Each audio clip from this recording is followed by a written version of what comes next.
अरे खून, भागो। जल्दी जल्दी जाता हूँ, भाई की कबर पर फूल भी डालने हैं। अरे भाई रुक जाओ, वहां मत जाओ। वहां किसी कबर से चीखने चिल्लाने की आवाज आ रही है और उसमें से खून भी निकल रहा है। क्या? मुझे दिखाना कौन सी कबर है? भाई ये है कबर। भाई चलो मैं ऐसा कूला लाते हैं, भाई बताएंगे इस कबर से चीखने चिल्लाने की आवाज क्यों आ रही है। हाँ भाई चलो। अरे इमाम साहब रुकिए। हाँ जल्दी बताओ, मुझे बच्चों को पढ़ाने भी जाना है। इमाम साहब वो। अच्छा जरा मुझे दिखाने किसकी खबर है। हाँ जल्दी चलो इमाम साहब।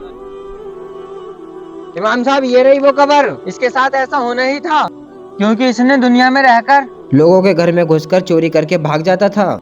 इसने दुनिया में रहकर हराम काम किया, इसीलिए इसके ऊपर जुल्म हो रहा है।